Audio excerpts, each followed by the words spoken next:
A new loyalist organisation sprang up, Ulster Vanguard.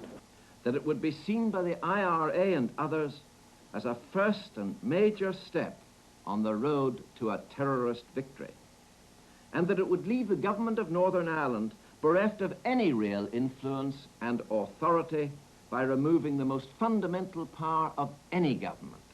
With Faulkner's resignation, Edward Heath introduced direct rule. The Northern Ireland Parliament was suspended. Now the province would be ruled from Westminster. 50 years of unionist Protestant government was at an end. 3 days later, Protestants strike and demonstrate in Belfast. The Provisionals, it seemed to them, had bombed their parliament out of existence. Shouldn't be allowed. Why not? Put the letter to the gunmen and the bobbers. Violence, and Heath gives in to it. We've kept quiet, we've done what we're told, and that's what we get. So what do you think's going to happen now?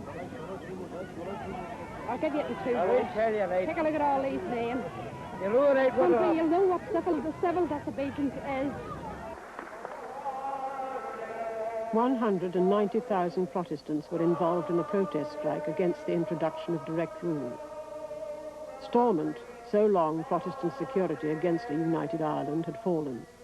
But this massive demonstration clearly signalled that Protestants still had the will to defend traditional unionism. The army's intervention in Northern Ireland had, without political progress, proved disastrous.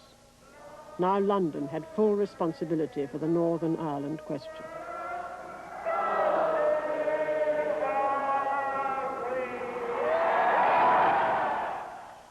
The ghettos of Belfast.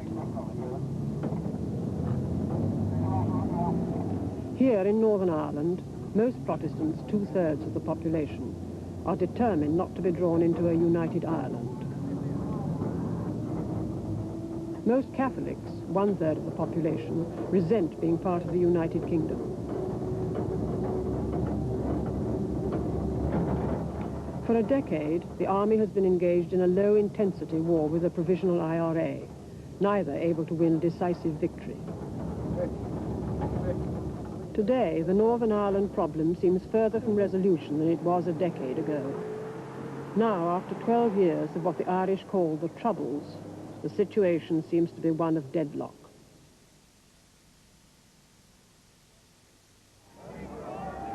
Belfast, 27th of March, 1972. 190,000 people strike in Northern Ireland. The Protestants of Ulster were demonstrating against the introduction of direct rule by the British government. For 50 years, their parliament had protected them against the prospect of a united Ireland. With that now suspended, the British politicians had to be shown the depth of unionist resolve. It is about to be imposed upon us has got to be ignored. William Craig led Vanguard, a new, fiercely loyalist party now commanding great support. It was demanding the destruction of the IRA and was unyielding to Catholic nationalist aspirations. It had the support of the paramilitary Ulster Defence Association. For the traitors they are. This was an impressive and ominous display of Protestant resolve and unity.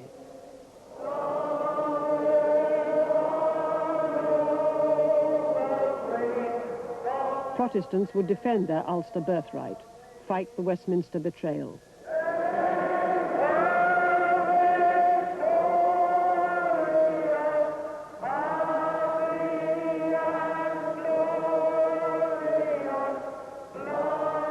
It was one thing to give loyalty to the Crown, another to trust the politicians in London.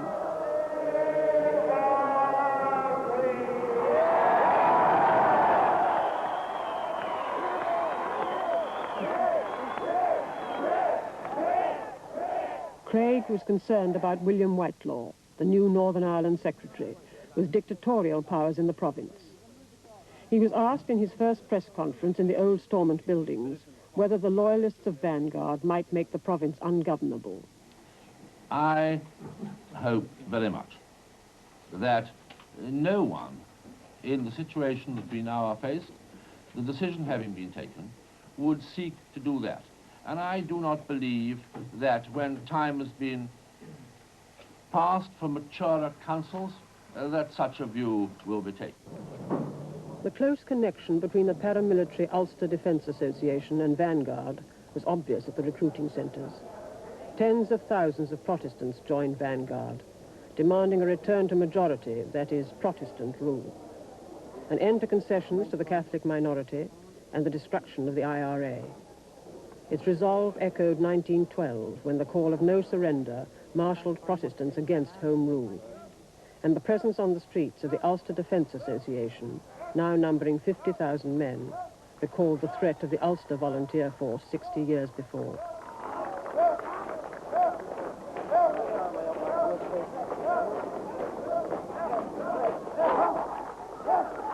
As they marched past the Catholic Unity Flats, they made their feelings clear. Such was the tension between the two communities that sectarian killings were now a feature of Belfast life. By the end of the year, 87 Catholics and 43 Protestants had been killed for no better reason than their religion.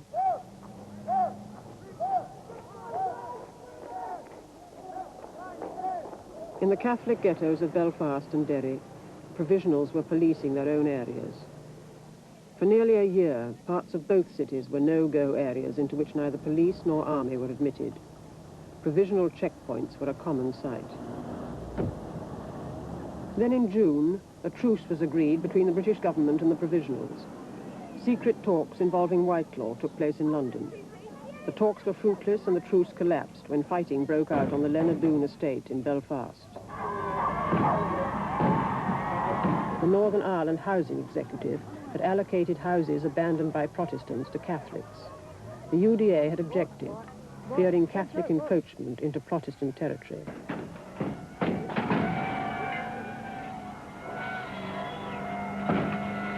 When attempts had been made to move in a Catholic family, the army had intervened.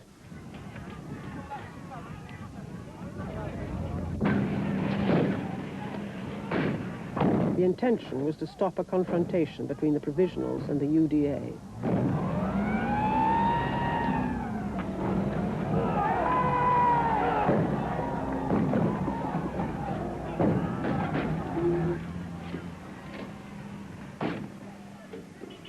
Lorries loaded with Catholic furniture were pushed back by army tenders.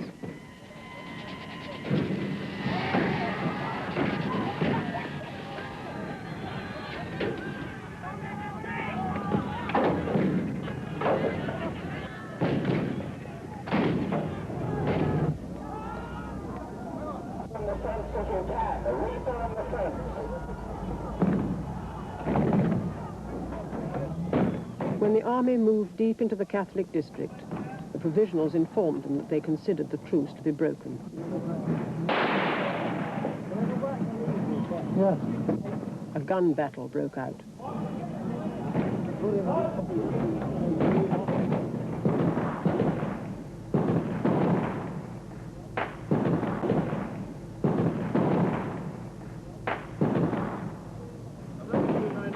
The orders are, if you can see a gunman, a man with a weapon, then you may shoot him.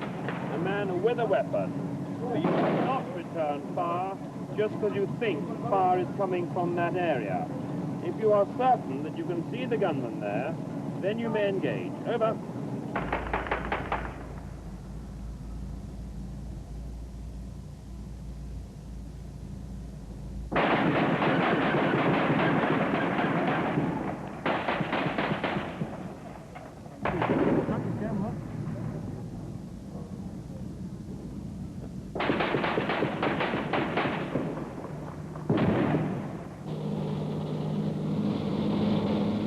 From May 1972, the UDA began to build its own barricades and declare strategically placed no-go areas in Protestant districts. A government that negotiated with the provisionals could not be trusted, nor could a security policy that allowed Catholics to control their own areas. By mid-July, the UDA could be seen patrolling the streets. The province was becoming ungovernable as more and more areas became out of bounds to the security forces. Whole districts of Belfast were seceding from the state.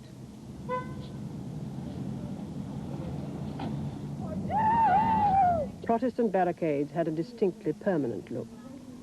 Loyalists were serving notice that they would not be pushed around by Westminster, an intransigence hardened by the Provisional IRA's campaign.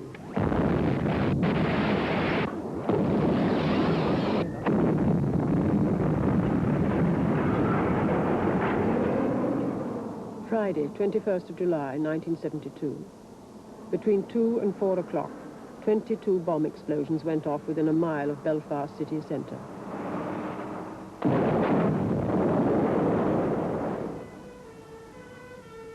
The army said the warnings had been inadequate. The provisionals that the army had not acted on them.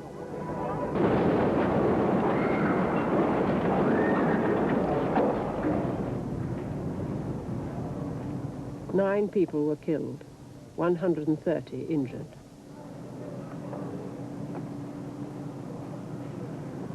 At this bus station, 6 died, blown quite literally to pieces.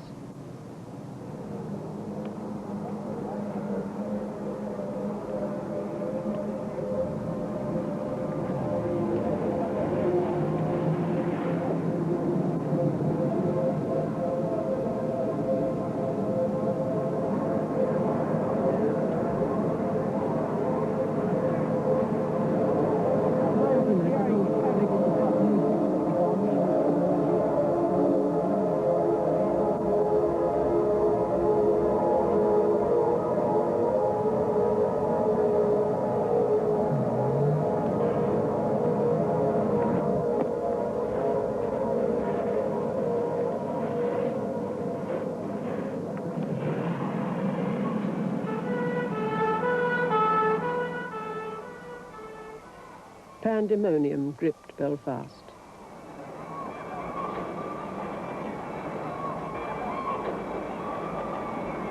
That day is remembered as Bloody Friday.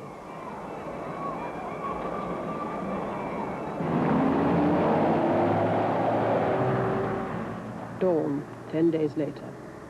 The army moved into both Protestant and Catholic no-go areas. The province was experiencing over 4 explosions and nearly 50 shooting incidents a day.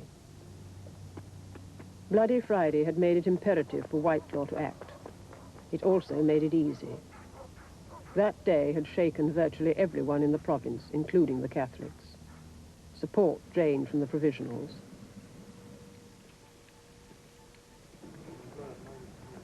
Only in Derry did the army meet with resistance.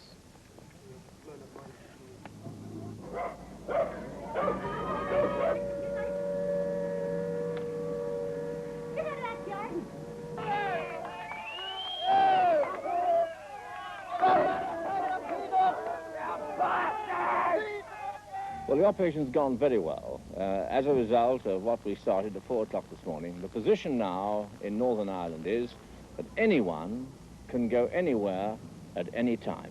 And that's what I wanted to achieve. As the province returned to what passed for normal life in Belfast, the British government began to cast around for some kind of solution.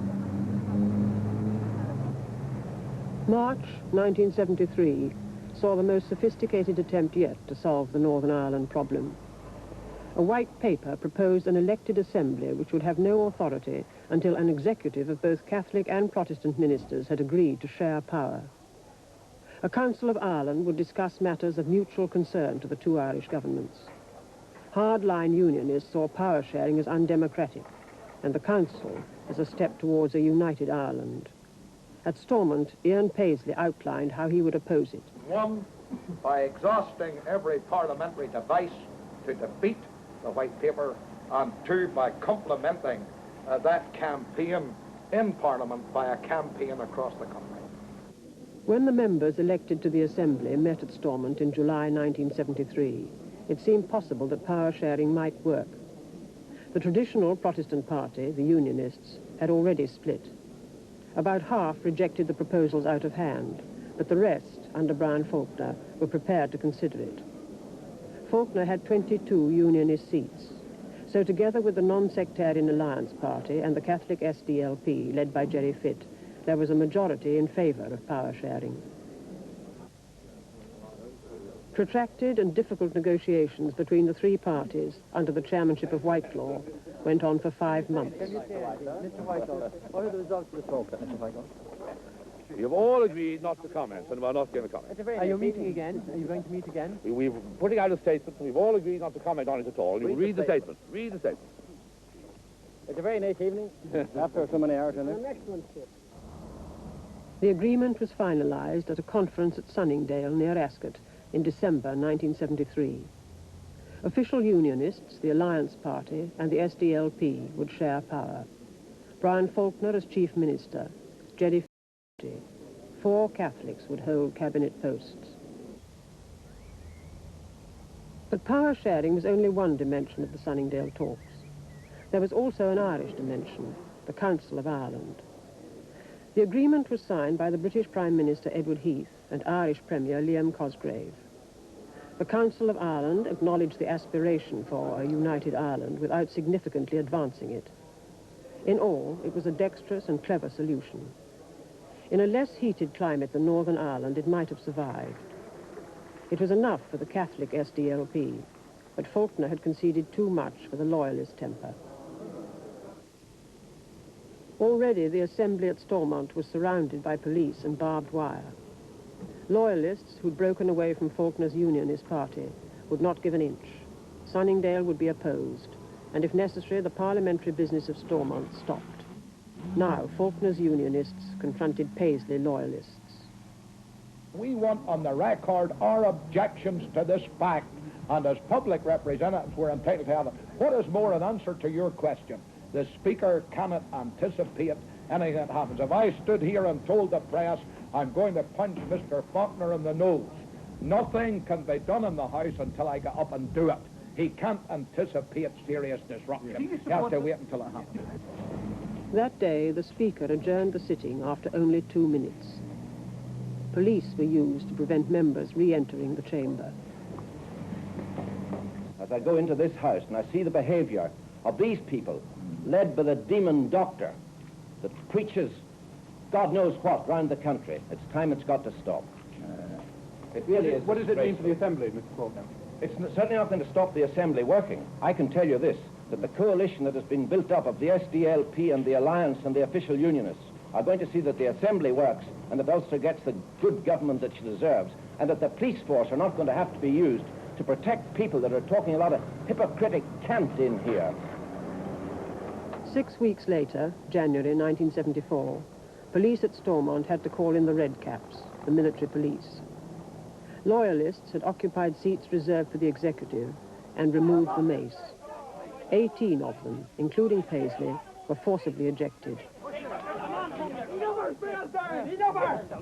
Mr. My friend Alderman Craig, who happens to be the... Just a minute. He happens... Just a moment. He happens to be the deputy mayor of Carrickfergus and an alderman in Carrickfergus, assemblyman. And he was thrown there, you saw it. And these Redcaps, what are you doing with that man? What are you doing with that man? Here, what are you doing? That's enough, I said.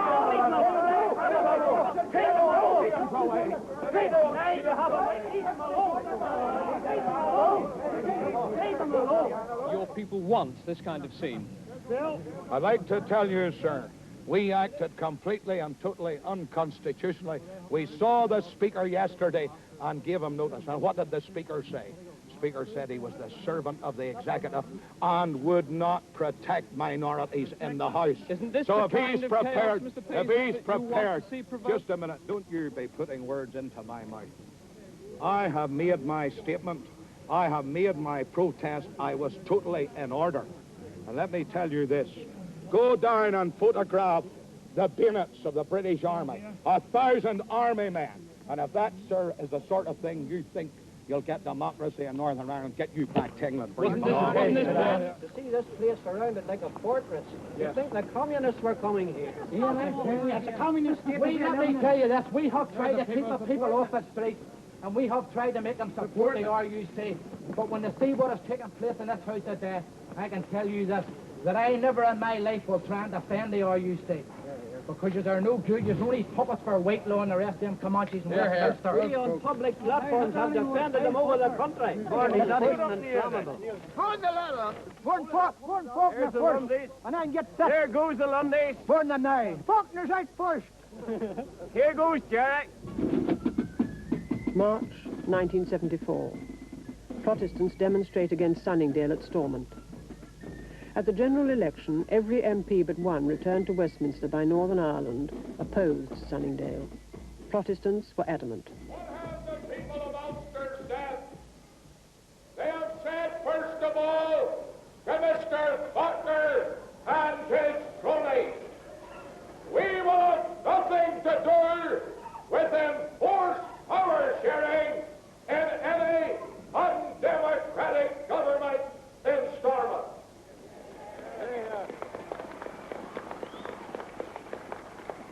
And they have said, with a voice of authority, Mr. Faulkner, the time has come for you to go. May 1974. Loyalist workers take to the streets. Protestant barricades are thrown up. When Sunningdale was ratified by the Assembly, Protestant workers replied with a strike. It was devised by the UDA with the help of shop stewards in key industries and directed by the Ulster Workers' Council. Its strategy was masterly and simple, to halt the life of the province. Industrial action in the oil depots starved the province of fuel. Electricity output was run down to a critical level. Industry was paralyzed. The workers were confronting Merlin Rees, Secretary of State for Northern Ireland in the new Labour government. I made it abundantly clear that I was not prepared to negotiate with political strikers, just as I'd made it clear that I was not prepared to be bombed to the table, to the conference table. I was not prepared to be struck to the conference table. Mr. Rees and the British government are going to have to come to grips with the task. They are going to have to, whether they accept it or not, they are going to have to accept the situation that the will of the Ulster people has got to be heard. Picketing was organized. The strike was virtually complete. The economic life of the province ground to a standstill. For 13 days, the government did little. The army stood by and watched as the UDA themselves organized essential services in the province. Then Rees, in an attempt to break the strike, sent the troops to commandeer the oil depots to ensure fuel supplies. The Ulster Workers' Council considered its position. That afternoon, as the British Army was seen to take over petrol stations, it announced that it was withdrawing those few Protestant workers still maintaining essential services.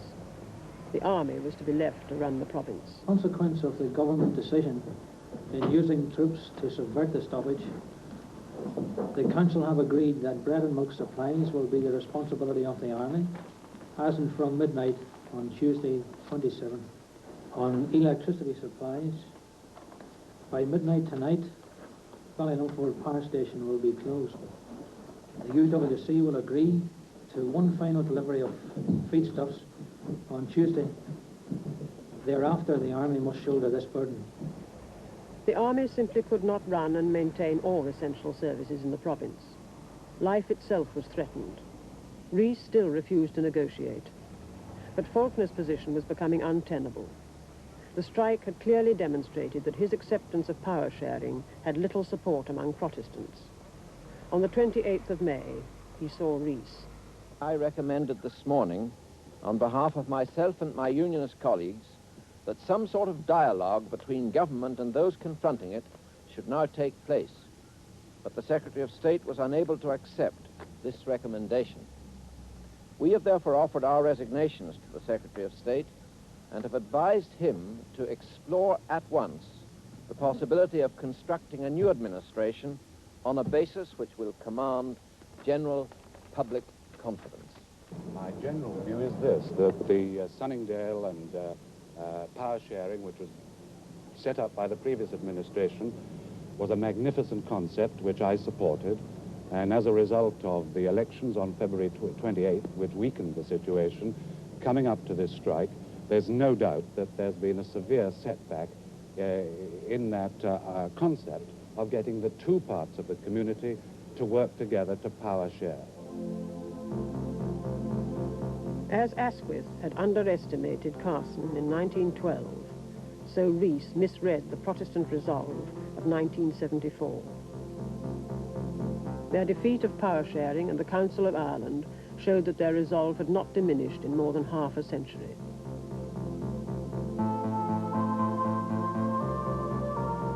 The British way, the subtly balanced compromise, would not work in Northern Ireland. The divisions were too deeply felt to be accommodated by diplomacy. Sunningdale marks the last major political attempt to solve the Northern Ireland problem. Basically, I think it's a constitutional problem, still. It is not a religious problem. People sometimes behave as if it were. It's true that religion is the shibboleth, if you like. Religion is what divides the party, so that you know your enemy and you know your friends. But it is not a war, it's not a dispute about religion. Not in the sensitive area that people often understand it outside Northern Ireland. At the present time, you have traditionally 1/3 of the population, which is Roman Catholic, who, generally speaking, give their allegiance to Dublin and Dáil Éireann, and the 2/3 of the population being Protestant, who give their allegiance to the United Kingdom and the British Parliament and the Crown. And ne'er the twain shall meet, because there are just two issues that there can be no agreement for either one side or the other side on these issues. Within days, Rees was meeting politicians again, seeking new solutions along old lines. More talks, new initiatives, fresh elections. The people today have the chance to put their numbers on paper. That's the important thing. It's election day. Can I ask you what your plans are for the rest of the day? I'm going around the voting booth with Mr. Neave from Westminster. But the problem remains. Each side needs, in principle, what the other side cannot concede in principle. Morning. How are you all? Roy Mason. Thank you. Good morning. Secretary of State in the Labour government. What's the purpose of this exercise, Mr. Mason? It's part of my usual operations of seeing and being seen. Tough security and economic development.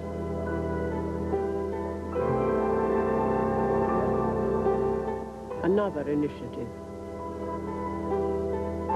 Little progress.